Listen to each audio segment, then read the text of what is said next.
انہیں قربانی کے لیے وقف کر کے حرم میں چھوڑ دیا تاکہ پھر کوئی انہیں پکڑ لے تو حرم کا پروردگار اس پر غضبناک ہو۔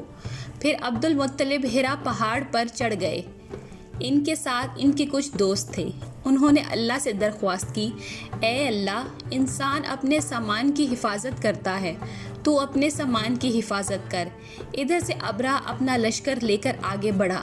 وہ خود ہاتھی پر سوار لشکر کے درمیان موجود تھا۔ ایسے میں اس کے ہاتھی نے آگے بڑھنے سے انکار کر دیا۔ وہ زمین پر بیٹھ گیا۔ ہاتھی بانوں نے اسے اٹھانے کی کوشش کی لیکن وہ نہ اٹھا۔ انہوں نے اس کے سر پر ضربیں لگائیں، آنکھ چبھوئے مگر وہ کھڑا نہ ہوا۔ کچھ سوچ کر انہوں نے اس کا رخ یمن کی طرف کیا تو وہ فوراً اس طرف چلنے لگا۔ اس کا رخ پھر مکہ کی طرف کیا تو پھر رک گیا۔ ہاتھی بانوں نے یہ تجربہ بار بار کیا۔ آخر ابرہہ نے حکم دیا کہ ہاتھی کو شراب پلائی جائے تاکہ نشے میں اسے کچھ ہوش نہ رہے اور ہم اسے مکہ کی طرف آگے بڑھا سکیں۔ چنانچہ اسے شراب پلائی گئی لیکن اس پر اس کا بھی اثر نہ ہوا۔ ابرہہ کا انجام۔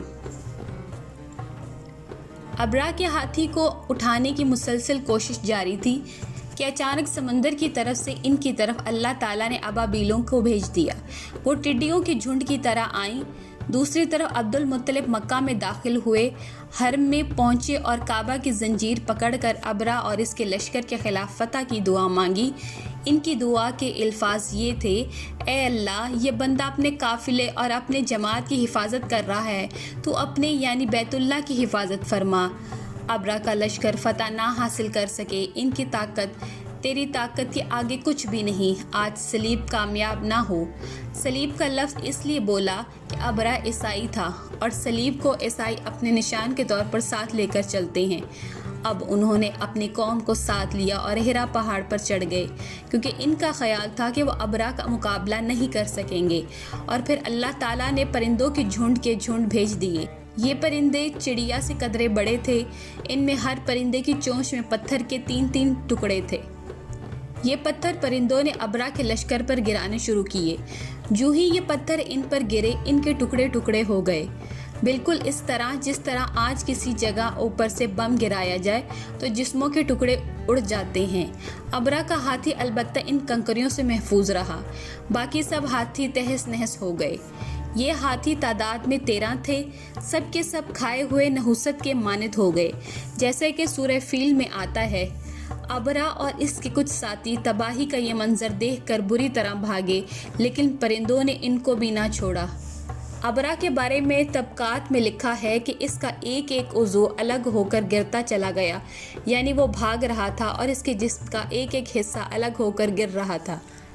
دوسری طرف عبد المطلب اس انتظار میں تھے کہ کب حملہ ہوتا ہے، لیکن حملہ آور جب مکہ میں داخل نہ ہوئے تو حالات معلوم کرنے کے لیے نیچے اترے۔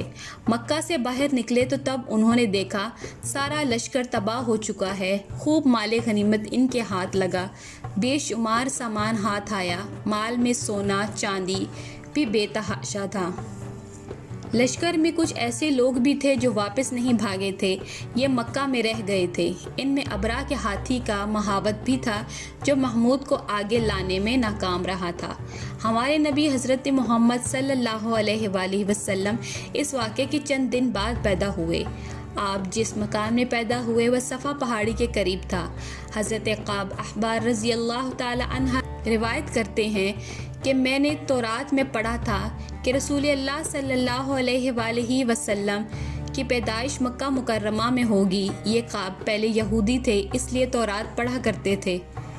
دنیا میں آتے ہی حضور صلی اللہ علیہ وآلہ وسلم روئے۔ حضرت عبد الرحمن بن عوف رضی اللہ تعالی عنہ کی والدہ کہتی ہیں کہ جب حضرت آمنہ کے ہاں ولادت ہوئی تو میں وہاں موجود تھی۔ آپ صلی اللہ علیہ وآلہ وسلم میرے ہاتھوں میں آئے۔ یہ غالباً دائیاں تھیں، ان کا نام شفا تھا۔ فرماتی ہیں جب آپ میرے ہاتھ میں آئے تو روئے۔ آپ کے دادا عبد المطلب کو آپ کی ولادت کی اطلاع دی گئی۔ وہ اس وقت خانہ کعبہ کا طواف کر رہے تھے۔ اطلاع ملنے پر گھر آئے، بچے کو گود میں لیا۔ اس وقت آپ کی والدہ نے ان سے کہا، یہ بچہ عجیب ہے، سجدے کی حالت میں پیدا ہوا ہے، یعنی پیدا ہوتے ہی اس نے سب سے پہلے سجدہ کیا، پھر سجدے سے سر اٹھا کر انگلی آسمان کی طرف اٹھائی۔ عبد المطلب نے آپ کو دیکھا، اس کے بعد آپ کو کعبہ میں لے آئے، آپ کو گود میں لے رہے اور طواف کرتے رہے، پھر واپس لا کر حضرت آمنہ کو دیا۔ آپ کو عرب کے دستور کے مطابق ایک برتن سے ڈھانپا گیا، لیکن وہ برتن ٹوٹ کر آپ کے اوپر سے ہٹ گیا۔ اس وقت آپ اپنا انگوٹھا چوستے نظر آئے۔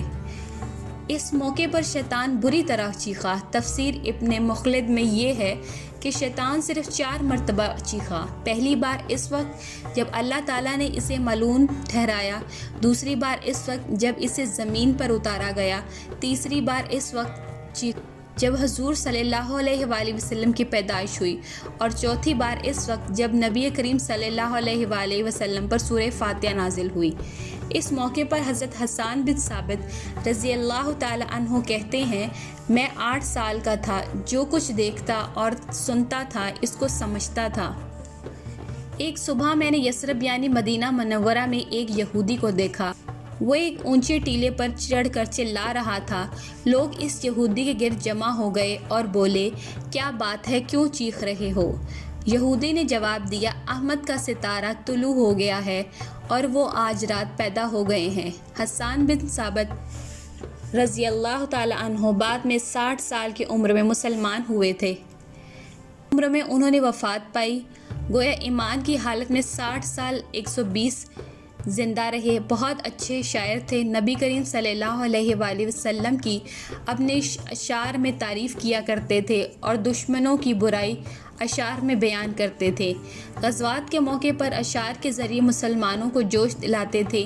اسی بنیاد پر انہیں شاعر رسول کا خطاب ملا تھا۔ حضرت قعب احبار رضی اللہ تعالی عنہ فرماتے ہیں کہ میں نے تورات میں پڑھا ہے کہ اللہ تعالیٰ نے حضرت موسیٰ علیہ السلام کو حضرت صلی اللہ علیہ وآلہ وسلم کی ولادت کے وقت کی خبر دی تھی، اور حضرت موسیٰ علیہ السلام نے اپنی قوم بنی اسرائیل کو اس کی اطلاع دے دی تھی۔ اس سلسلے میں انہوں نے فرمایا تھا، تمہارے نزدیک جو مشہور چمکدار ستارہ ہے، جب وہ حرکت میں آئے گا تو وہی وقت حضور صلی اللہ علیہ وآلہ وسلم کی پیدائش کا ہوگا۔